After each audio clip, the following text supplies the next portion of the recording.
ሰው በፊታችሁ በደስታ ፈገግ እያለ ከውስጡ ግን ሊጠላችሁና ሊጸየፋችሁ እንደሚችል አስባችሁ ታውቃላችሁ? ይህንንስ በእርግጠኝነት እንዴት ማወቅ ይቻላል? አብዛኛው ሰው እንደማይጎዳችሁ በግልጽ ቆሞ አይናገርም። ይልቁንም ብዙ በዙሪያችን ያሉ ሰዎች ውስጣዊ ስሜታቸውን በተለያየ መንገድ ለመደበቅ ይሞክራሉ። ነገር ግን የሰው ልጅ ባህሪና ስነ ልቦና እጅግ አስገራሚ ከመሆኑ የተነሳ ምንም እንኳን በቃላት ባይነግሩንም ተግባራቸውና የሰውነት እንቅስቃሴያቸው ቀስ በቀስ እውነታውን ያሳብቅባቸዋል። በዚህ ቪዲዮ በድብቅ የሚጠሏችሁን ሰዎች ባህሪ የምታውቁበትን 10 ጥልቅ የስነ ልቦና መንገዶች በዝርዝር እንመለከታለን። እንኳን ወደ ሳጥን ዩቲዩብ ቻናል በደህና መጣችሁ። ይህ ሳጥን ነው፣ ከሳጥን ውጭ ሆነን የምናስብበትና የምንመክርበት መድረክ። በዚህ ቻናል ህይወትን የሚቀይሩ ጉዳዮችን እንማማራለን። ለቻናላችን አዲስ ከሆኑ የአሸናፊዎችን ቤተሰብ ለመቀላቀል ሰብስክራይብ የምትለዋን ቁልፍ ተጫኗት። ቶሎ ቶሎ እንድንገናኝ የደውል ምልክቷንም ክሊክ ማድረጎን አይዘንጉ። የዛሬውን ድንቅ ቆይታችንን ከመጀመራችን በፊት አንድ ትልቅ ማስጠንቀቂያ ልስጣችሁ። የሰው ልጅ ባህሪ እጅግ ውስብስብ ነው። አንድ ሰው ለተወሰኑ ቀናት ሰላም ስላላላችሁ ወይንም ስላላወራችሁ ብቻ ይጠላኛል ብሎ መደምደም ትልቅ ስህተት ነው። አብዛኛውን ጊዜም ጭንቀት፣ የህይወት ውጣ ውረድና የግል ማንነት የሰዎችን ባህሪ ይቀያይራሉ። እኛም በዚህ ቪዲዮ የምናየው አልፎ አልፎ የሚከሰቱ ክስተቶችን ሳይሆን ተደጋጋሚነት ያላቸው የባህሪ ምልክቶችን ነው። በተለይ የመጨረሻውና 10ኛው ምልክት ከላይ የምንማራቸውን ሁሉንም ሚስጥሮች በአንድ ላይ አጠቃሎ የሚያሳይ ስለሆነ ትኩረታችሁን ሰብስባችሁ እስከ መጨረሻው ተከታተሉኝ። የመጀመሪያው የሰዎችን በድብቅ ደስተኛ አለመሆን የሚያሳየው ምልክት የተለየ አቀባበልና የባህሪ ለውጥ ነው። አንድ ሰው ከሌሎች ሰዎች ጋር ሲሆን የሚያሳየው ጉልበትና ከእናንተ ጋር ሲሆን የሚያሳየው ጉልበት ፍጹም የተለያየ ከሆነ ቆም ብላችሁ ነገሩን መመልከት አለባችሁ። በዩኒቨርሲቲ የካምፓስ ህይወት ውስጥ ወይንም በሥራ ቦታ አንዳንድ ሰዎች ከሌሎች ሰዎች ጋር ሲሆኑ በደስታ የሚስቁ፣ ሞቅ ያለ ሰላምታ የሚሰጡና ንቁ ይሆናሉ። ነገር ግን እናንተ ዘንድ ሲደርሱ ድንገት ፈገግታቸው ይጠፋል፣ ሰውነታቸው ይኮማተራል፣ አቀባበላቸውም እጅግ ቀዝቃዛ ይሆናል። ታዲያ ለምንድን ነው ሰዎች እንዲህ የሚያደርጉት ብላችሁ ከጠየቃችሁኝ፣ በስነ ልቦናው ዓለም ይህ ማህበራዊ ጭንብል በመባል ይታወቃል። እንደ አውሮፓውያን አቆጣጠር በ1970ዎቹ ዓመተ ምህረት በካሊፎርኒያ ዩኒቨርሲቲ የሰሩት ታዋቂው ተመራማሪ ፖል ኤክማን የሰዎችን የፊት ገጽታና መሰረታዊ ባህሪ በማጥናት ረገድ ትልቅ ግኝት አቅርበዋል። እሳቸው እንዳረጋገጡት ሰዎች እውነተኛ ስሜታቸውን ለመደበቅ ቢሞክሩም የሰውነት ጉልበታቸው ልዩነት ግን በግልጽ ይታያል። እንዲሁም ታዋቂው ጸሐፊ ሮበርት ግሪን እንደ አውሮፓውያን አቆጣጠር በ2018 ዓመተ ምህረት ባሳተመው ድንቅ መጽሐፉ ላይ ሰዎች የሚለብሱትን ጭንብል ለማወቅ ከፈለግን ከሌሎች ጋር ያላቸውን መሰረታዊ ባህሪ ከኛ ጋር ካላቸው ጋር ማነጻጸር እንዳለብን ያስተምራል። በተጨማሪም በ1860ዎቹ የአሜሪካን ፕሬዝዳንት የነበሩት አብርሃም ሊንከን ይህንን የሰዎችን ባህሪ ጠንቅቀው ያውቁ ነበር። ኤድዊን ስታንተን የተባለ ፖለቲከኛ ሊንከንን ፕሬዝዳንት ከመሆናቸው በፊት በድብቅም በግልጽም ይጠላቸው ነበር። ሊንከን ግን ስታንተን ከሌሎች ጋር ያለውን ከፍተኛ የሥራ ጉልበት ካጠኑ በኋላ ባህሪውን በግል ሳይወስዱ የጦር ሚኒስትር አድርገው ሾሙት።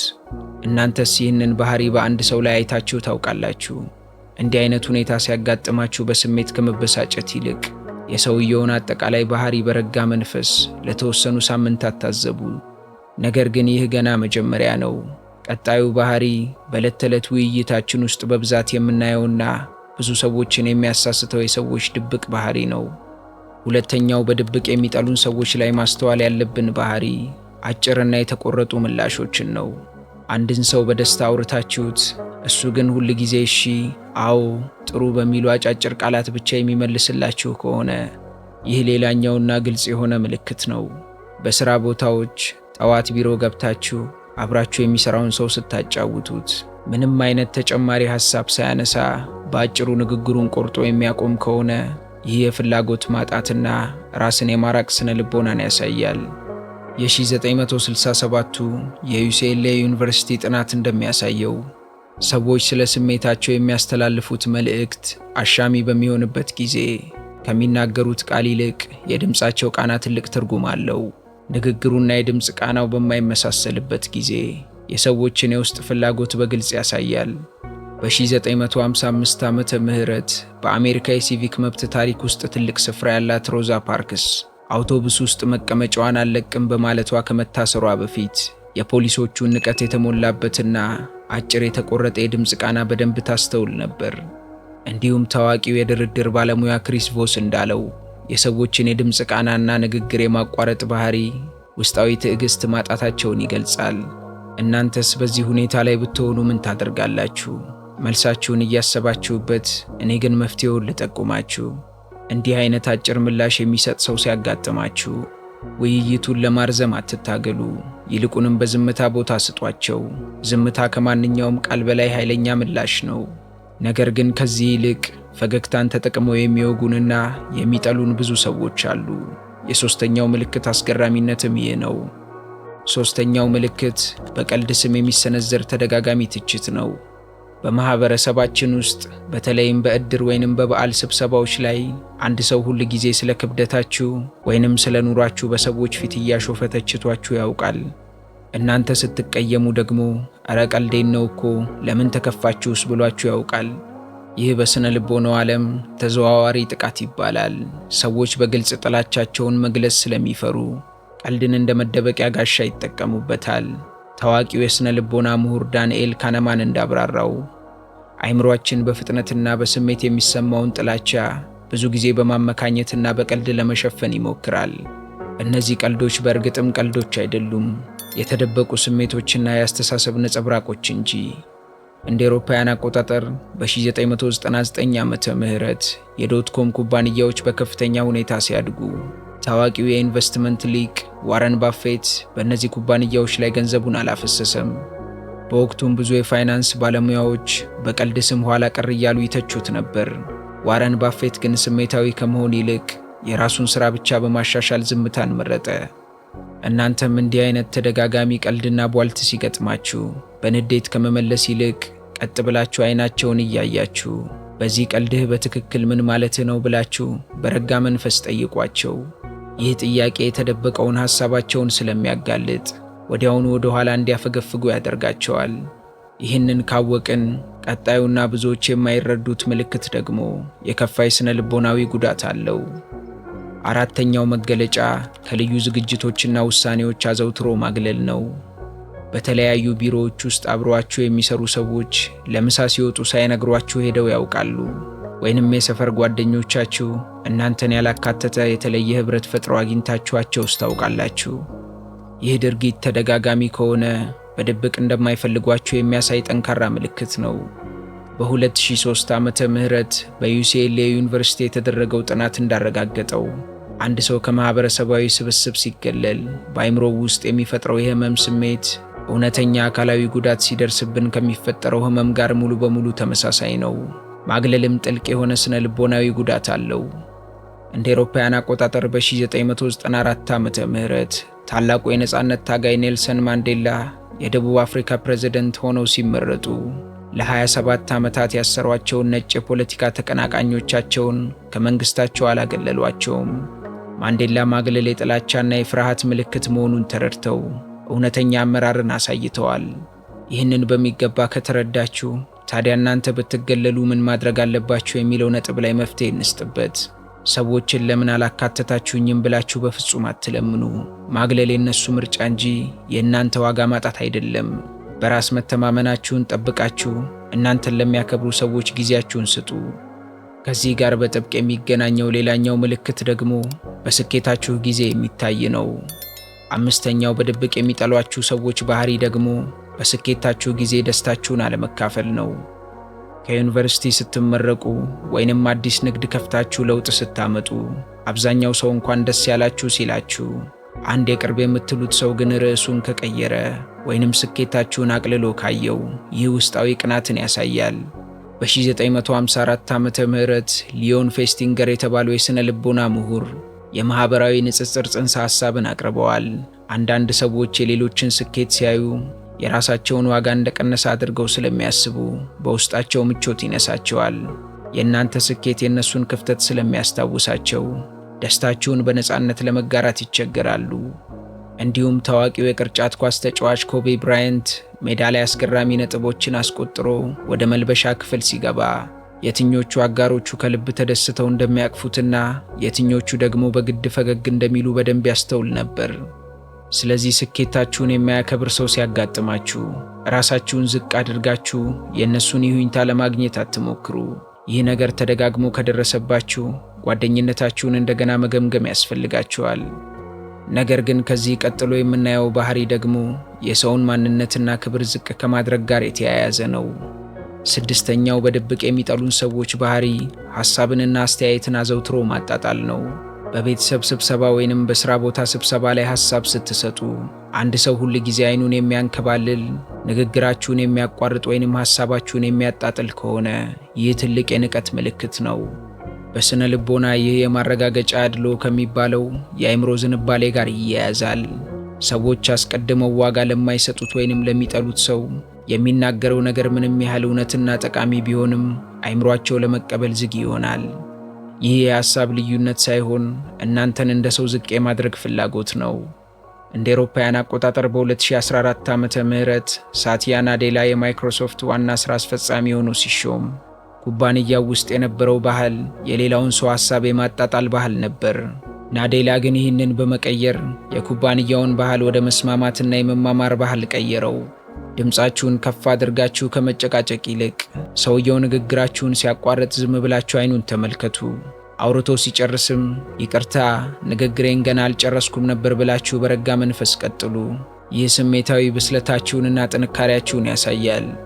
ቀጣዩ ምልክት ደግሞ ስለ አካላዊ ቋንቋ ጥልቅ ምስጢር ይነግረናል። ሰባተኛው የሚጠሉን ሰዎች ባህሪ በተወሰኑ ሁኔታዎች ላይ የአይን ግንኙነቶችን ማሸሽ ነው። የአይን ግንኙነት እንደየባህሉ ይለያያል። ነገር ግን አንድ የንግድ አጋራችሁ ወይንም እኩያችሁ ስለ ገንዘብ ወይንም ስለ አስፈላጊ ጉዳይ ስታዋዩት ድንገት አይናችሁን መሸሽ ከጀመረ ይህ የውስጥ ምቾት ማጣትን ያሳያል። የሥነ ልቦናው ጥናት እንደሚለው አንድ ሰው እውነተኛ ስሜቱን ለመደበቅ ወይንም ውሸት ለመናገር አእምሮ ከፍተኛ ኃይል ስለሚጠቀም በተመሳሳይ ጊዜ የአይን ግንኙነትን ጠብቆ ማቆየት ይከብደዋል። አእምሮ ያለበትን ጫና ለመቀነስ የአይን ግንኙነትን ቆርጦ ወደ ሌላ አቅጣጫ ይመለከታል።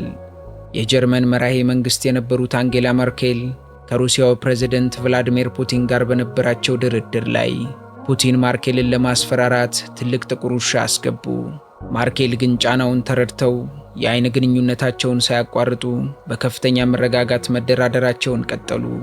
እናንተም እንዲህ አይነት ሰው ሲገጥማችሁ አይናችሁን አታሽሹ፣ በተረጋጋ ሁኔታ መመልከታችሁን ቀጥሉ። ይህ ድርጊት እውነትን እንዲናገሩ ጫና ይፈጥርባቸዋል። ነገር ግን በድብቅ የሚጠሉ ሰዎች ከዚህም የከፋ እኛን የሚጠጉበት ሌላ ምክንያት አላቸው። ይህም ስምንተኛው መንገድ ነው። ስምንተኛው የሚጠሉን ሰዎች ባህሪ ጥቅም ሲፈልጉ ብቻ እኛን መቅረብ ነው።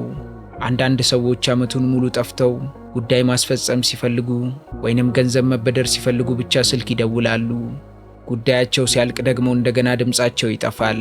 ይህ አብሮነት ሳይሆን እኛን መጠቀሚያ ማድረግ ነው።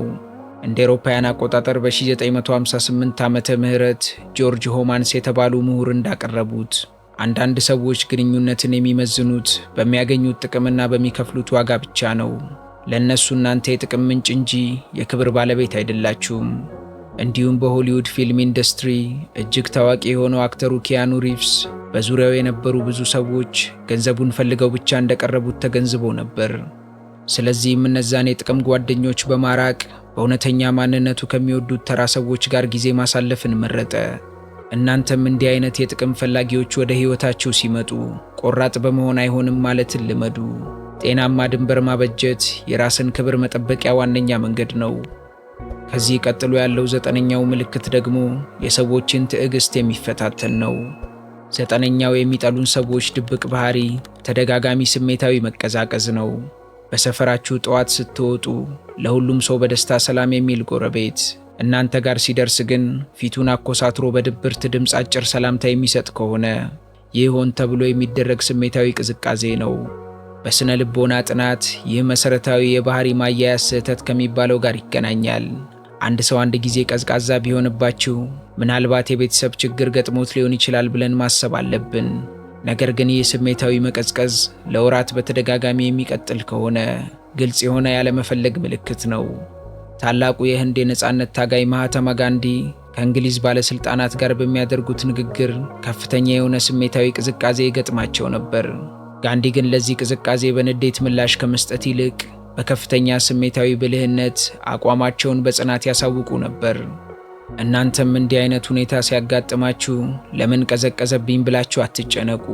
የእነሱ ባህሪ የእነሱ የውስጥ ችግር እንጂ የእናንተ ጥፋት አይደለም።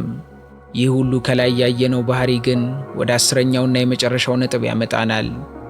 10ኛውና የመጨረሻው ምልክት የውስጣችሁ ስሜት ከተደጋጋሚ ምልከታ ጋር ሲረጋገጥ ነው። የሰው ልጅ አእምሮ እጅግ ድንቅ ኮምፒውተር ነው። አንድ ሰው በድብቅ ሲጠላን አእምሮአችን ጥቃቅን የሰውነት እንቅስቃሴዎችንና የባህሪ ለውጦችን ሰብስቦ ይህ ሰው ልክ አይደለም የሚል የውስጥ ደውል ያሰማናል። ዳንኤል ካናማን እንዳብራራው ፈጣኑ አእምሮአችን የተደበቁ መረጃዎችን በፍጥነት ተንትኖ ስሜትን ይፈጥርብናል። ነገር ግን ይህንን ስሜት ብቻ ማመን አደገኛ ስለሆነ አመክንዮአዊ አእምሮአችንን ተጠቅመን ከላይ ያየናቸው 9 ምልክቶች በተደጋጋሚ መከሰታቸውን ማረጋገጥ አለብን። በ2008 ዓመተ ምህረት ባራክ ኦባማ የአሜሪካን ፕሬዝደንት ሆነው ሲመረጡ ካቢኔያቸውን ሲያዋቅሩ የውስጥ ስሜታቸውን ብቻ አላመኑም። ሰዎችን በጥልቀት በማጥናት ጠንካራ ሰዎችን በስልጣን ዙሪያ ያሰባሰቡ። ውሳኔያቸው የተመሰረተው በተረጋገጡ የባህሪ መስፈርቶች ላይ እንጂ በጥርጣሬ ላይ አልነበረም። ስለዚህ የውስጥ ስሜታችሁ አንድ ሰው አይወደኝም ካላችሁ ወዲያውኑ እርምጃ ከመውሰድ ይልቅ ጊዜ ወስዳችሁ ባህሪያቸውን ተከታተሉ። በአጠቃላይ የሰው ልጅ ባህሪ መለወጥ ተፈጥሯዊ ነው። እነዚህን 10 ምልክቶች ስላየን ብቻ ሰዎችን ሁሉ በጥርጣሬ ማየት የለብንም። ሁሉም ሰው ሊወደን አይችልም። ይህ ደግሞ ሙሉ በሙሉ የተለመደ ነው። እውነተኛው በራስ መተማመን የሚመነጨውም ሁሉም ሰው እንዲወደን ከመጣር ሳይሆን የራሳችንን መልካም ማንነት ከመገንባትና ክብር ያለው ሕይወት ከመምራት ነው። ስለዚህ እናንተም ለቀጣዩ 1 ሳምንት በዙሪያችሁ ያሉ ሰዎችን ባህሪ ያለምንም ስሜታዊ ምላሽ በረጋ መንፈስ ብቻ ተገንዘቡ። በእርግጠኝነት ዙሪያችሁ ላይ ስላሉ ሰዎች በቂ ግንዛቤ ታገኛላችሁ። ነገር ግን ሁል ጊዜም ማስታወስ ያለባችሁ ትልቁ እውነት የእናንተ ዋጋ የሚለካው ሌሎች ሰዎች በሚሰጧችሁ መውደድ ሳይሆን እናንተ ለራሳችሁ ባላችሁ ትልቅ ክብር ነው። እስካሁን አብራችሁኝ ስለቆያችሁ ከልብ አመሰግናለሁ። ይህ ትምህርት ለእናንተ ጠቃሚ ሆኖ ካገኛችሁት ለሌሎችም እንዲደርስ ቪዲዮውን ላይክና ሼር ማድረጋችሁን አትርሱ። እንዲህ አይነት ጥልቅና አስተማሪ የሆኑ የህይወት ክህሎትና ስነ ልቦናዊ ቪዲዮዎችን በየጊዜው ለማግኘት ቻናላችንን ሰብስክራይብ ያድርጉ። በስሜታችሁ የሚጫወቱ ሰዎችን የምታሸንፉበትን ጥበብ ለመቅሰም ከወደዳችሁ ደግሞ ስክሪኑ ላይ የማስቀምጥላችሁን ቪዲዮ ተጋበዙልኝ። በሚቀጥለው ቪዲዮ እስከምንገናኝ ሰላም ለነፍሳችሁ፣ ጥበብ ለአእምሯችሁ ይሁን። እስከ ቀጣይ ቸር ያቆየን።